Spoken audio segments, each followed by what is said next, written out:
Oke, selamat pagi. Kita kembali lagi di komputer podcastnya D3 Teknik Komputer.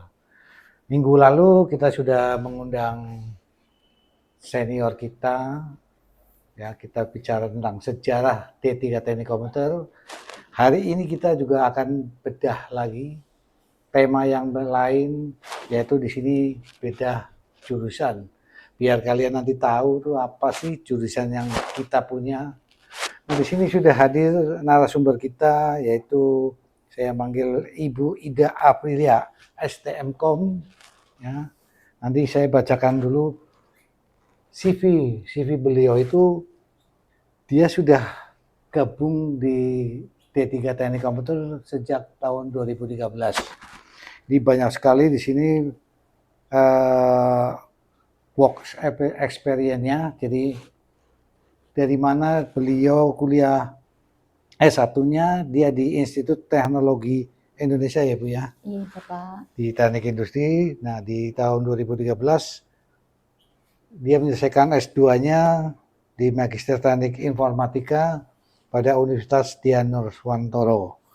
Oke, jangan berlama-lama lagi, kita coba lagi, kita gali apa sih D3 Teknik Komputer itu. Mari kita sapa dulu, yaitu selamat pagi Bu Ida. Selamat pagi Selamat Pak Teguh. datang di Komputer Podcast kita ini Iya yang kita Bapak. cintai. Ya walaupun masih banyak kekurangan, tapi kita mencoba lah, kita memberikan edukasi kepada pemirsa yang melihat nanti di YouTube maupun di Instagram. Jadi mereka tuh tahu apa sih D3 itu. Nah, pertanyaan pertama nih Bu. Iya Bapak. Apa sih ciri khas utama jurusan teknik komputer yang membedakan tuh apa? Jadi kita kan banyak nih, ada SI, ada TI. Nah, kita tuh D3 Teknik Komputer, apa ciri khasnya, Bu? Oke, terima kasih Pak Teguh. Selamat pagi semuanya. Ini pertanyaannya lumayan dahsyat nih Pak Teguh nih pagi ini. Karena jujur kita hidup di digitalisasi ya Pak. Jangan sampai siwer ya nggak. Ada SI, ada teknik informatika, ada teknik komputer. Keunggulan khas kita kalau teknik komputer ini kita mempelajari software juga, hardware juga, jaringan juga. Ketiganya kita pelajarin Pak. Tetapi kemudian kita ramu menjadi satu sehingga produknya kita bisa membuat produk hardware yang berbasis Internet of Things. Tapi kalau kita lihat itu fokusnya banyakkan mana, hardware atau softwarenya, Bu? Kalau fokusnya, kalau menurut saya tergantung dari produk akhir yang akan dicari ya Pak. Karena kebetulan kalau di hardware itu, di produk hardware yang berbasis IoT ini ya ada fokusnya hardware-nya, ada software-nya. Jadi kita akan disesuaikan dengan kemampuan dari produk tersebut. Oke. Jadi si mahasiswa ini nanti kan diajarkan bagaimana nantinya dia memahami hardware dan software. Iya. Dan kalau saya lihat kan sekarang juga banyak nih lulusannya kita sudah pinter-pinter merakit di tugas akhir ya Bu ya. Nah ini arahnya nanti mereka bisa bikin apa nih Bu? Apakah bikin semacam robotik atau pemrograman? Kita lebih ke arah kalau hardware berbasis Internet of Things Bapak. Jadi bisa buat sebuah alat hardware yang kita tapi tidak hardware tok gitu. Tetapi kita berikan pemrograman di dalamnya dan otomatis karena kita IoT pakai jaringan dong di dalamnya. Oke. Jadi kalau cuman hardware tok juga tidak, software tok juga tidak. Tetapi ketiganya mereka akan memiliki kompetensi yang hampir sama. Oke, jadi memang ya, jadi pemirsa biar jelas nanti yang apa yang disampaikan oleh Bu Ida ini kan biar mereka memilih teknik komputer itu tidak salah ya. Jadi pertimbangannya, jadi semuanya itu dipelajari. Tinggal nanti kita sesuaikan dengan kebutuhan industri ya Bu ya. Jadi mahasiswa bisa tahu. Nah, mata kuliah apa sih yang paling penting nih yang bisa dikuasai di D3 Teknik Komputer? Mata kuliahnya yang pasti berarti dasar elektronikanya emang harus ada ya Pak, karena hardware tidak lepas dari dasar digital analog, kemudian Elektro ya. elektronika Hmm. dasarnya, kemudian pemrogramannya juga harus kita kasih dasar. Tapi jangan takut kalau misalkan dari program lain, misalkan nggak lulusan SMA nggak punya skill, Oh bisa ya lulusan SMA juga. nggak apa-apa Pak, nggak punya skill apapun, karena nanti di semester awal akan diberikan dasar komputernya, Gitu ya. dasar pemrogramannya, dan dasar hardware-nya. Itu akan diberikan di level-level awal Pak. Jadi jangan takut kalau yang dari jurusan bukan komputer atau bahkan mungkin jurusan lain yang humaniora tapi pengen masuk ke prodi komputer pun tidak masalah, karena dari awal kita akan diberikan dasar-dasar tersebut. Oke, jadi jangan khawatir ya, lulusan SMA, SMK juga semuanya bisa ditampung di sini karena dari awal yang memang mereka bukan jurusan di teknik dari komputer, di sini akan diajarkan gitu ya Ya, Bu. Jadi dari awal memang sudah dari semester dari 1 dan semester. 2 akan diberikan dasarnya dulu. Jadi tidak langsung semata-mata suruh pinter hardware, enggak lah ya. Kita pasti ada stepnya. Di saat di semester awal kita akan berikan landasan-landasan mata kuliahnya. Semester 3, 4 tuh mulai mengerucut Pak. Kalau yang senengnya hardware biasanya akan produk akhir, tugas akhirnya akan diarahkan ke hardware. Tapi ternyata dia lebih suka software. Mereka akan diarahkan menjadi produk akhirnya menjadi produk software. Jadi bedanya sama, mungkin kalau dari sudut pandang saya nih Pak, sistem informasi kan berarti perangkat lunak ya. Jadi hanya website, software aja.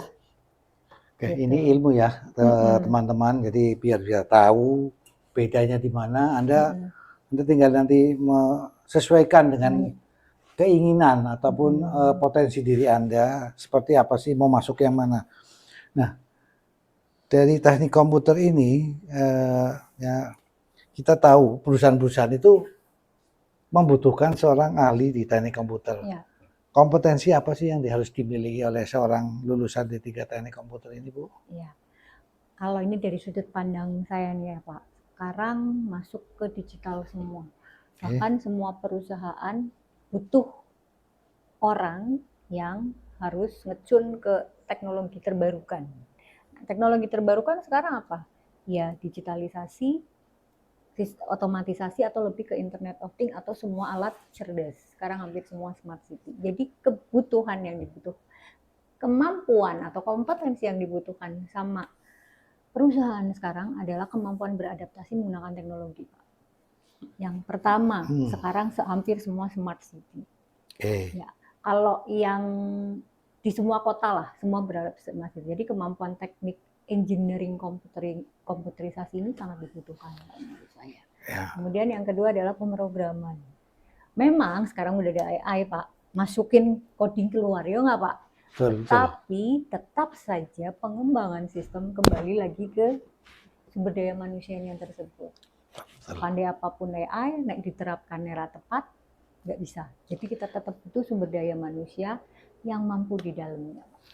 Ya, jadi Anda bisa dengar sendiri ya, di sini dulunya kita itu bukan ke jurusan hardware software, tapi kemarin saya undang ke Bapak Humam, itu arahnya kan tadinya ilmu komputer nih Bu, tadinya, terus ke arah TKJ. Nah, Ibu ini kan dulu pernah menjabat di Kaprodi ya, teknik komputer. Kenapa bisa pindah ke arah hardware dan software ini Bu? Apakah disesuaikan dengan keinginan dari industri atau Ibu punya visi yang ke depan? Yang tadi sudah diceritakan, kita sudah di zaman AI semua, tapi tetap perlu adanya pengembangan. Monggo Ibu, biar pemirsa itu jelas ini. Mungkin sharing sedikit cerita nih Pak. Dulu kita membentuk tahun berapa ya? Saya melanjutkan estafet dari yang mungkin pertama Pak Teguh ya Pak, pernah jadi Kaprodi juga nih Pak. Kemudian Pak Boni, setelah itu nih. Pak Boni, kemudian Pak Arfan, Pak Rais, kemudian saya. Jadi dari setelah saya sekarang Pak Arif ya. Jadi dari rangkaian tersebut, pertama emang dulunya TKJ ya Pak, pas tahun berapa? Pertama ilmu komputer, terus ilmu TKJ. Komputer, terus TKJ, malah kita sempat masuk ke multimedia ya Pak. Ya multimedia. Ya, multimedia. Saya ingat waktu itu tuh tugas akhirnya mahasiswa tuh film ya Video, Pak, bikin film. film ya. Nah, kemudian ternyata pada tahun kalau nggak salah itu mulai tahun 2015 kita mulai memberikan arah melihat kebutuhan dunia industri di sana. Ternyata digitalnya sangat cepat, otomatisasi, kemudian globalisasi. Akhirnya kami dari penyusunan visi misi yang baru, kami menuju hardware berbasis IoT dan energi terbarukan kalau nggak salah. Jadi berdasarkan rapat, berarti kita manggil stakeholder, kita manggil alumni, gitu kan. Setelah itu kami dapat satu rumusan, kami mengambil satu fokus yaitu hardware, software, dan pemrograman yang kita kolaborasikan menjadi sebuah produk IoT seperti itu. Oke, baik. Jadi dari tahun dulu kan memang kita sudah banyak nih meluluskan mahasiswanya. Nah, kebutuhan di D3 Teknik Komputer ini seberapa besar sih Bu dibandingkan dengan jurusan yang lain? Karena mereka juga menginginkan kan waktu tunggu setelah lulus jangan terlalu lama Bu. Nah, kompetensi yang harus dimiliki oleh lulusan D3 Teknik Komputer itu apa Bu? Yang pasti adalah membuat sesuatu atau engineering. Saya mungkin lebih menyebutnya adalah IoT engineering dan software engineering atau developer, berarti programmer. Nah, cuman programmernya kan ada di bidang software ya Pak ya. Nah, tidak menutup kemungkinan mereka diperlukan di IoT engineering atau network engineering. Nah, mereka masih bisa di situ. Kalau saya lihat kebutuhan di masa yang akan datang, sekarang kita lihat semua UMKM juga merambah ke digitalisasi. Dari semua UMKM yang tadinya menggunakan tenaga manusia dengan berlangsungnya sekarang adalah tergeser oleh teknologi, tergeser oleh kebutuhan yang mungkin tadinya dikerjakan manual menjadi otomatisasi. Kemudian kebutuhan kota, setiap kota semua diarahkan digitalisasi. Jadi engineering di bidang teknik komputer masih sangat dibutuhkan. Ya, jadi memang sektor ini memang sangat menjanjikan ya Bu. Jadi lulus dari D3 Teknik Komputer diharapkan memang bisa memenuhi sektor-sektor industri ya.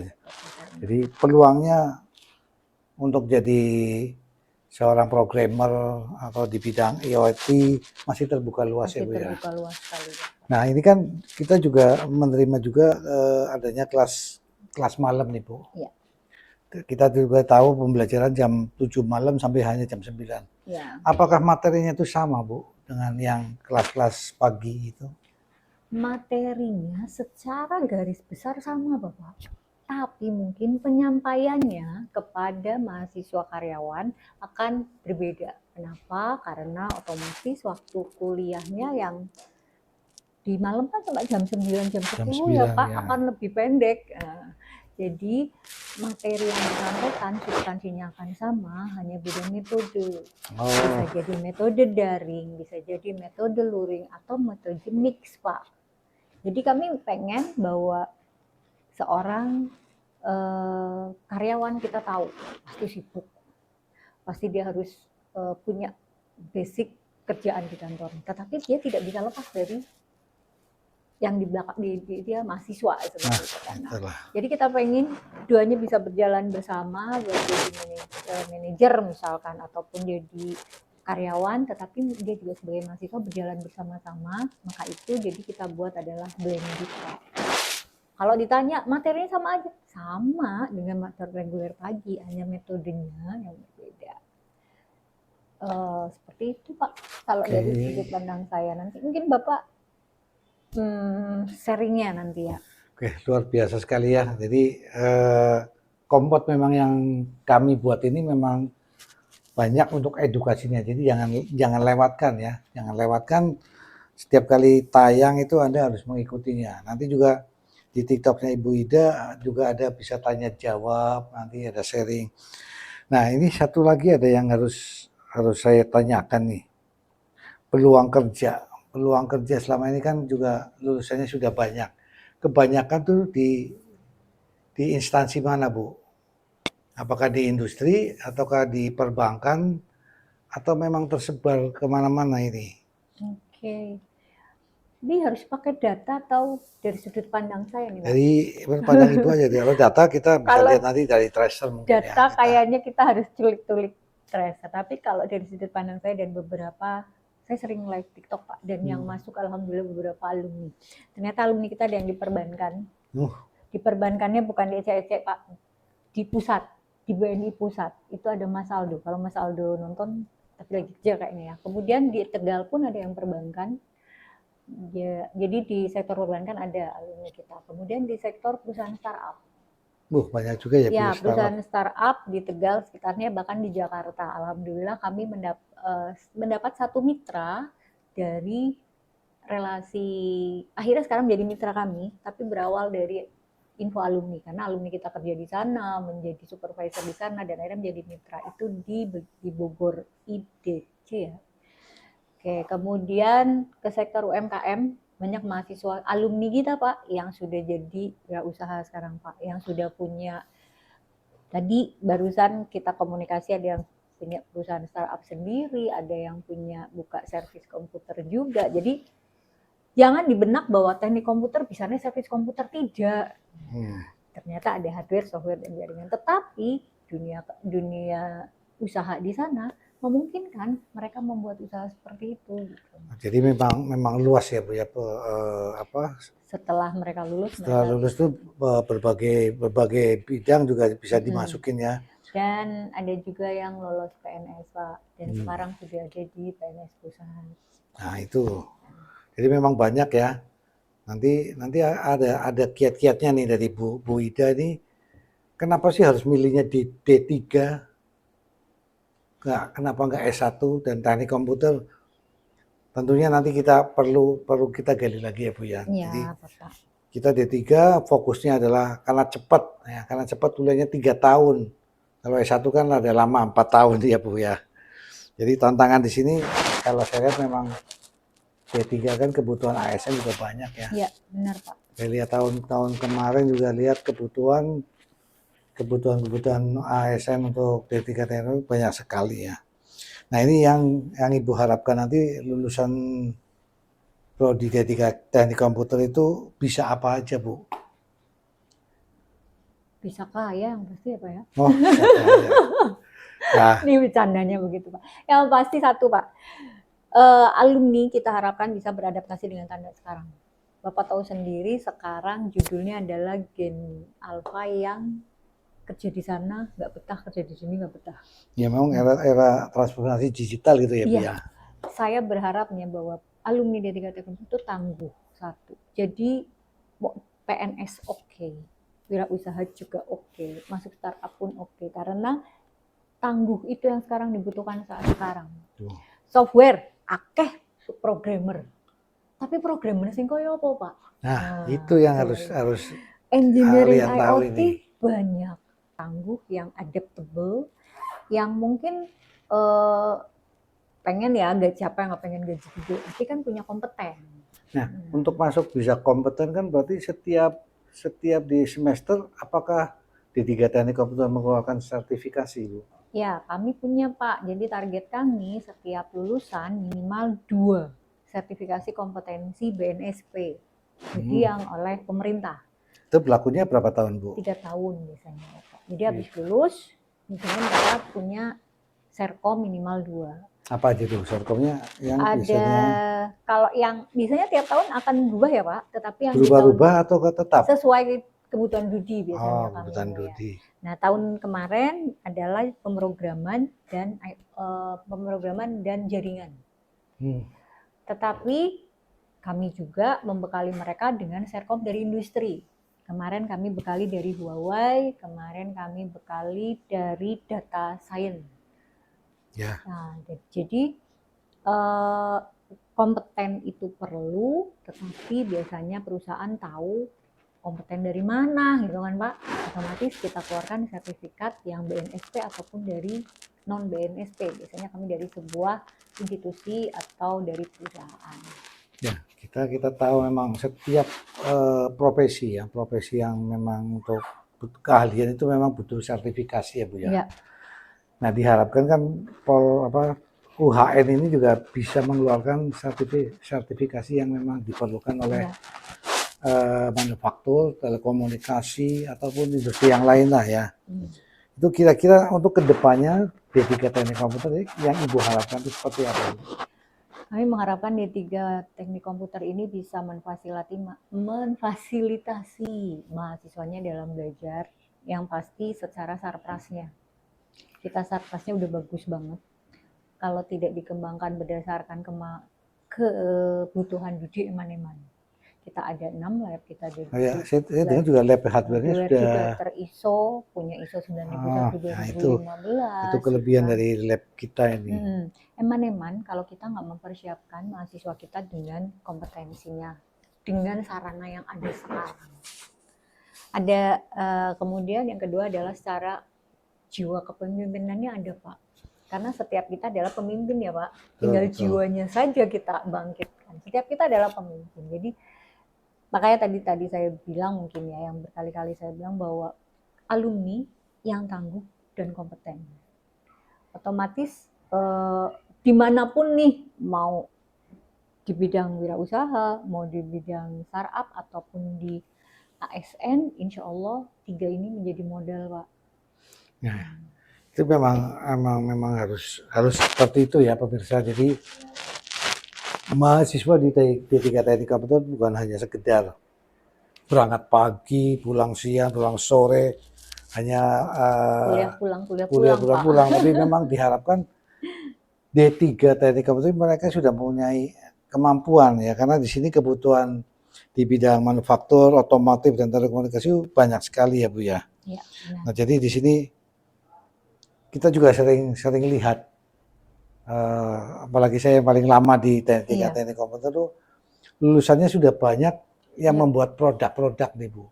Cuma saya lihat mereka tidak mau mengembangkan lagi. Ya, habis lulus berhenti ya Pak? Berhenti. Nah itulah yang kami inginkan, pengennya mereka sudah punya produk, bisa diimplementasikan di masyarakat. Itu caranya gimana Bu untuk memupuk mahasiswa-mahasiswa itu mau melanjutkan lagi? Oke. Kayaknya ini seiring sama visi Harkat Negeri nih. Harkat Negeri itu pengen punya visinya adalah melakukan hilirisasi Pak. Dari produk mahasiswa, dari produk penelitiannya dosen, penelitian mahasiswa kita hilirisasi biar bermanfaat bagi masyarakat, bagi industri, bahkan mungkin yang lebih luas lagi. Kami kurikulumnya ini sekarang lagi berbasis OBE. Nah itu yang belum saya tanyakan itu.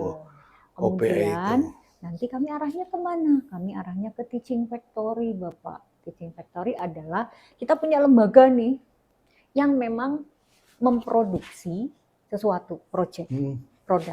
Berawal dari produk-produk yang mahasiswa buat saat ini. Misal kayak mungkin smart door udah banyak ya Pak? Banyak itu udah. Kemudian kita cari yang udah banyak, misalkan, nah yang di depan kita nih, kebetulan kita akan ada nih hasil penelitiannya Pak Arif nih, kita sebut apa namanya itu, alat monitoring di kandang ayam. Ya. Tapi kan masih level hasil penelitian, padahal ini bermanfaat banget nih Pak. Nah itu. Nah, ini akan kita hilirisasi menjadi sebuah produk yang bisa dijual. Nah, di bawah naungan sebuah perusahaan yang memang punya legalisasi bisa jual. Nah itulah yang kami inginkan ya seperti itu. Mahasiswa sekarang saya lihat sudah pintar nih, banyak buat produk. Tapi untuk pengaplikasiannya untuk menjadi seorang teknopreneur itu masih kurang nih. Jadi berharapnya nanti mereka bikin produk nggak cuma sampai TA ya Pak, bisa dilanjutkan hilirisasi menjadi sebuah produk yang bisa dijual. Tapi mungkin bukan prodi yang menjual, nanti akan ada bagian lain, bagian satu unit Teaching Factory namanya akan memproduksi dan melakukan penjualan itu. Oke, luar biasa sekali penjelasan dari Bu Ida ini. Semoga pemirsa, para sahabat Kompot ini bisa menyimak apa yang telah disampaikan oleh Bu Ida. Mungkin hari ini cukup sekian ya Bu Ida ya. Terima Iya, kasih dengan Bapak. pertanyaan-pertanyaan yang begitu banyak, dengan Terima kesibukan Ibu kasih. Ida yang sekarang ini jadi wakil direktur ya. Enggak, Pak. Luar Saya biasa masih sama dengan Bapak, perjuangannya. masih menjadi dosen. Ya kalau dosen memang harus saya lakukan. Tapi di sini memang ada satu kata yang memang selalu saya ingat. Janganlah pernah berhenti untuk belajar, Bu ya. Berapapun usia kita, kita harus tetap belajar, dan untuk menambah pengetahuan tentunya kita harus banyak baca. Oke, mungkin itu saja. Terima kasih Bu Ida atas hadirnya hari ini. Yuk better dulu Jangan dong, bosan, Pak. jangan bosan-bosan ya. Oke, terima kasih. Saya akhiri. Selamat siang. Wassalamualaikum warahmatullahi Waalaikumsalam wabarakatuh. warahmatullahi wabarakatuh.